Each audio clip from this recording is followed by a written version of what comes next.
Hello, everyone. Welcome to Eyes Closed with Simple Plan. I also want to say that after this interview, I can retire my whole music journalism career. This is it for you? 'Cause that's it. This is it? That's it. This is my final interview. Wow. And then, yeah. That's awesome.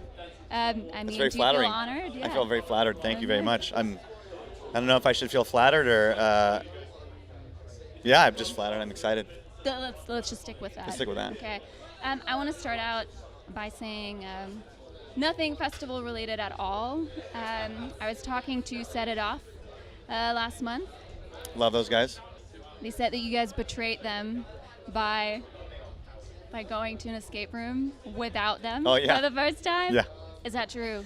We developed a real love for escape rooms on that tour. I mean, it started a little bit before that, but we really solidified our obsession with escape rooms on the tour that Set It Off was on with us. And yeah, we really it's a bond we have together. So I can understand why they'd feel betrayed. They're nice guys, and we love escape rooms. It's been a while actually. I need to do one. It's been a long time. I mean, They're pretty fun. You ever done one? I have not. Okay, it's pretty fun. You know why I'm traumatized? I mean, this is taking a really dark turn here, but I heard about there was a tragedy in some Eastern European country. There's a group of girls, and there was a fire in the escape room. No. Yeah, fill in the blanks, literally. And that That's in not itself is just, I don't. Well, there's always an emergency way to get out. It's not. Here's the thing: is that people, didn't find I think people mistake escape room that you're locked in. It's not Okay. really about being locked in. Okay, fine. It's about trying to find the clues to figure out what happened, and it's not always some of them are you're locked in. But there's always a lot of them is oh, by the way, if you don't want to stay in, the doorknob here works. It's Okay, oh, okay. fine. Yeah. I think Yeah, that would have been. I think that takes off the Yeah, pressure it's not like a that, little you bit. know. And it's not it's really more if you're, it's kind of a nerd thing to do. It's a lot about figuring out, oh, look at, in the corner, there's a little writing there. It might mean something. And it's really nerd, oh, these numbers, how do they relate? It's very, very nerdy. Okay. Do they have different themes? Oh, yeah. Yeah. Oh, yeah. Okay. There's pirate ship there was one that or- we did in London, but we did it in, where was it? In Camden. And it was Yeah. in an abandoned tube station. And it was the theme was that we were at war, and it was back in the 1950s or 60s, or no, 40s, sorry. And there was something to do with the war, and that we were in a bunker, and there's the ones about aliens and different. There's some really cool ones. There's one that we did that was all voodoo themed, and it was Louisiana type, Louisiana? No, New Orleans type, really black magic and weird shit. Oh, Really damn. Okay. All kinds of different ones. Wow. Very nerdy. It's super nerdy. I'm sure Seb is really into it. He's super into it. I would go with you guys. I don't know if I'd go We'll just- keep you just safe. for the fun of it. Yeah. Did being in a band make you more confident or more self-conscious? Huh. I think probably more self-confident, more confident. But also at the same time, there's some instances where I think that when I know that someone knows who I am, if I'm somewhere and nobody knows me, I have this confidence of oh no, I'm a badass. I go on stage and I've got thousands of people that are screaming at me, Yeah. and I'm you don't know what I do. But then if I'm somewhere, let's say if I'm not in that mode, if I'm Yeah. if I'm somewhere at home or something, and I need to go somewhere at the store, and I just woke up and I don't feel like getting all ready, and I haven't brushed my teeth yet. I'm just going somewhere, and someone's like, "Oh my God, I love your band." I'm oh my God. I'm this is not the way you should be seeing me. So it's, Debunked. yeah, and I think that Yeah. especially on tour, when you go on a festival tour or Warped Tour or whatever, even on regular tours, we live in a bus, right? So you Yeah. pull up to a venue, there's 30 people outside waiting, and then I'm I haven't showered yet. I don't want to see anybody, and I have to go in there to shower. Well, there's people outside my door, and I'm I don't.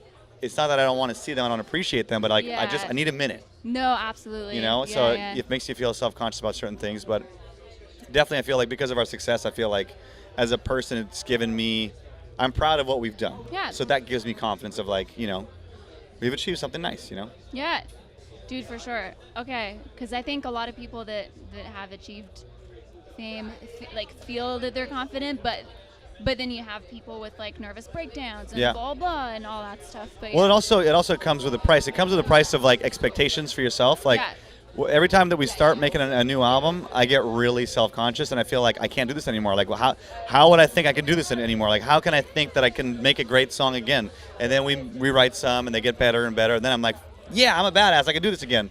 So it kind of plays with your emotions and Yeah. the expectations are definitely something to manage For sometimes. sure.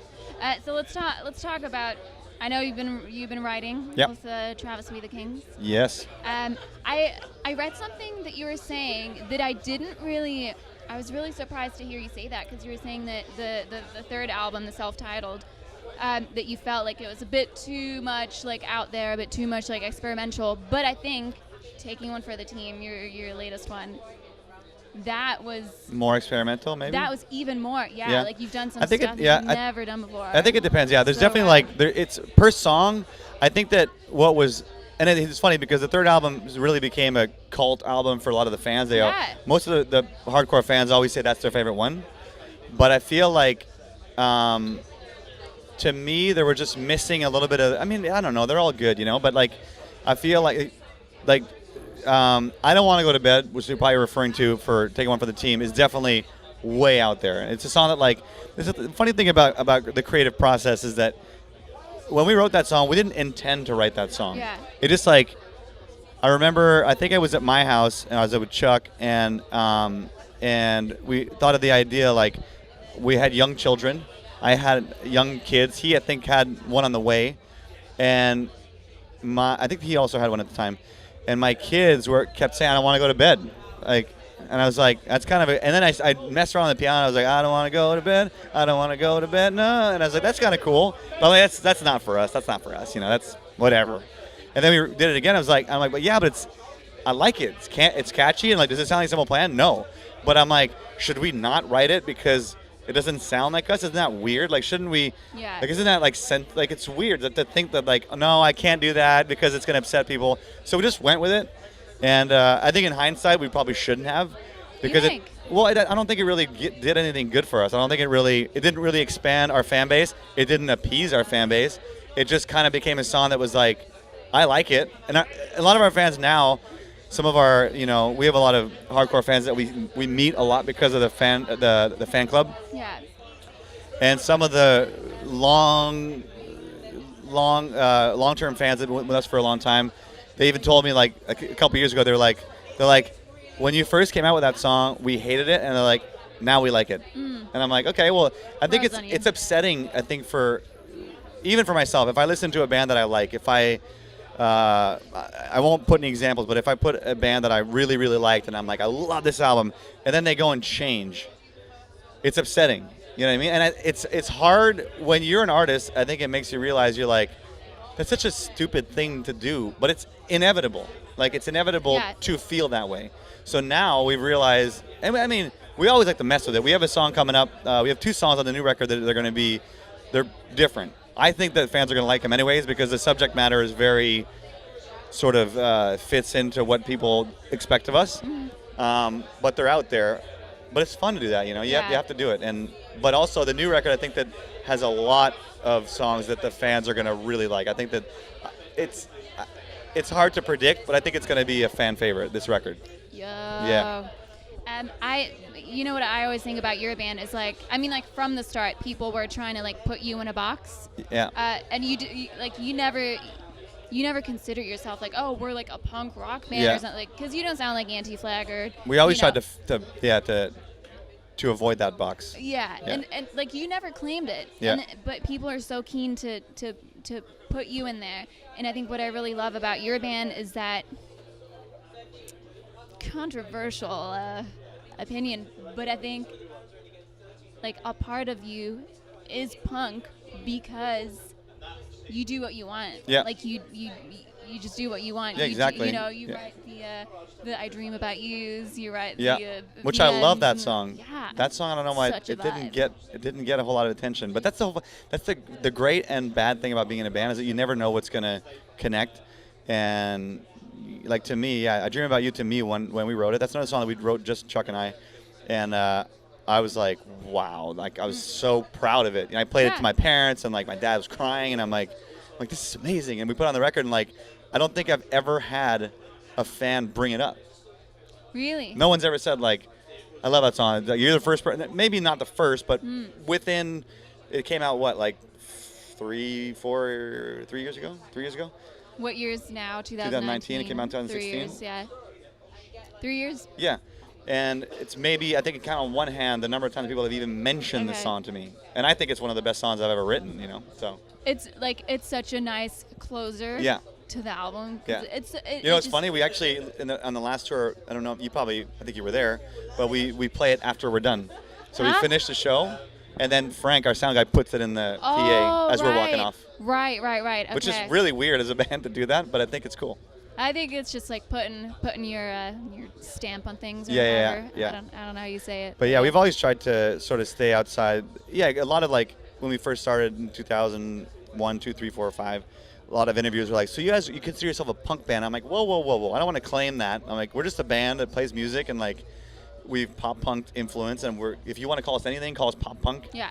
But we definitely have always had a foot in the pop world and a foot in the punk world, and kind of like we like that. You know, we like to have. We try to write music that we would love to hear. You know. Yeah. Do we always achieve it? I don't know, but we're just trying to make stuff that stokes us. You know. Yeah. I think it's not a big secret. You're the band that like got me into guitar-based music. Awesome. I love that. I bought notepads, and I was like, oh my god, this is so hard. Like, this is so heavy. It's heavy. I had no idea. Like, now you're like, exactly, fucking double D breakdown. Yeah. Not only, but you're welcome. But some, exactly. And so what was I saying? You're the band that blah blah blah. You didn't claim to be punk. Yeah. Da-da-da. It'll come back to you. You didn't claim to be punk. You didn't claim to be punk. It's great. Great. It's great. Great song. You should write that. Yeah. It's literally a song. No, it left me. It's okay. That happens. Cut.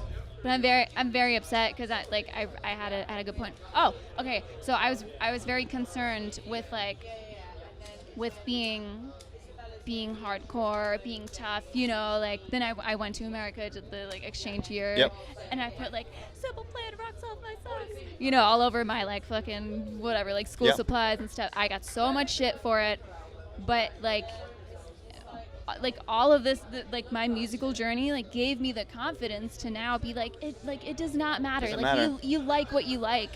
And that's kind of cool. I think that the musical world has kind of come to that now, where I feel like there's, you know, you go to Warped Tour, there's like some trap stuff, there's punk stuff, there's metal stuff, and everyone's kind of coexisting, and there's a lot less judgment about it.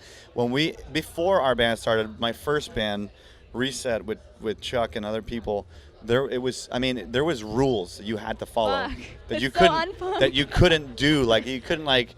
If you know, and it was like, so like you're a sellout if you're that and you're this and you get like, and now people are just like, whatever, man. Like everyone is a lot more free about what they listen to, how they dress, you know, what sexuality they want to have. Like it's everything. I think everyone's more fluid with that, and I think it's cool. And now, just like rounding up this part is like, no, it left me again. Because you're just saying something about you like what you like.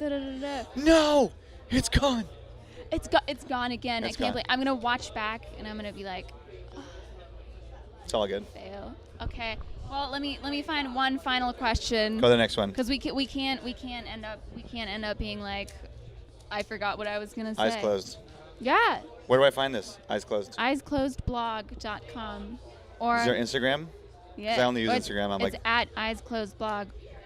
Let me find you a. Oh. Came back. It's such a transient. It's like it's not tangible. Oh, so you can never please people. That was the thing. Like you know, if you change your sound, people are gonna give you shit. Exactly. If you stay the same, people are gonna give you shit. Yeah, exactly. That's the bottom line. Yeah. And that's a good lesson for life. You know, it's like you got to do what makes you happy, and might as well. Yeah, and that will attract more, I think, than trying to please people. Yeah. I think anybody who's been a pioneer or groundbreaking in any way, any artist, will probably be able to say that, hey, people told me I was crazy or something, or people told me you're going to get hated for doing something a little different. You know, and that's okay. Got to be okay with it. I mean, look at fucking Mozart and Beethoven and all these people. Yep. Love me some Mozart. Yeah. Tiny violin. I have one final question. Go ahead. Is there a secret rivalry between you and Chuck about Instagram followers? Yes. It's not secret. It's out in the open. Well, I think I can only imagine that because I'm the singer in the band, and the singer in the band always gets a little bit more attention because if I follow a band that I just met, I'll probably follow the singer first. Yeah, it's just the way it is.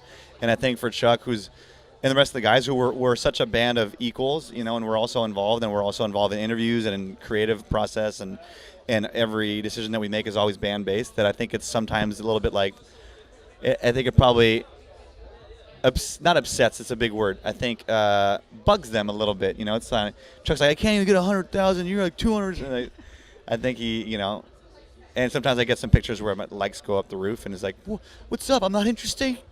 Or that he posted something like, you like posted a picture. Yeah, like, I know that Pierre already posted this. Or what was it? Yeah, it was something like, I think it was with Travis. Yeah, Travis. Yeah. I know Pierre already posted this. He's gonna get all the likes. Chuck likes to play the victim. It's okay. Okay. Final question. It's a bit random. It's a question with a comment. I love that you brought back Perfect World. Yeah, it's a good song. Dude, it's like the one song that I try not to listen to it too much.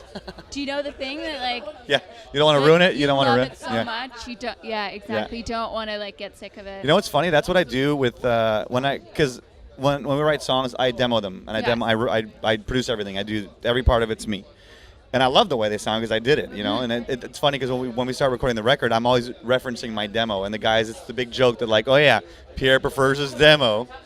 And but when I write the songs and when we record the demos, I listen to them nonstop, a lot because I want to perfect them. Yeah. But to the point where I wrote this song last week with Travis and Chuck, and I love it. And I'm in the bus right now, editing some drum fills, and I probably listened to it seriously 1,000 times. And that's probably, people ask me how do you remember the lyrics? And I'm like, you don't understand the amount of times I've listened to these songs. I am my biggest fan. I'm like, oh, I'm so good. It's so good. I love that. I mean, I was saying to you, I have the same.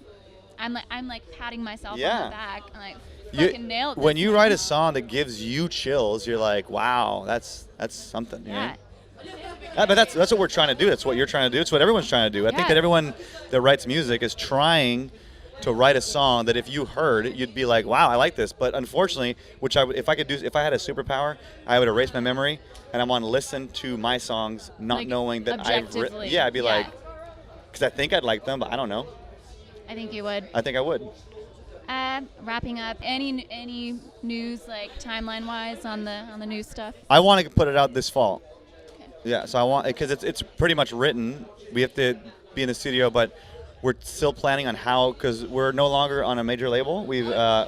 Our deal is done, which is fantastic.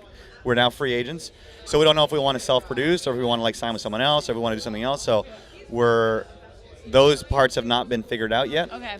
And we don't know if we want to have one producer or multiple producers or if we want to produce a few of them. So that part needs to be figured out. But the songs are done. They're ready. They're great. And so it's very, very close. So excited. Okay. You got to hear some new stuff. Thank you for your time. It's been an honor.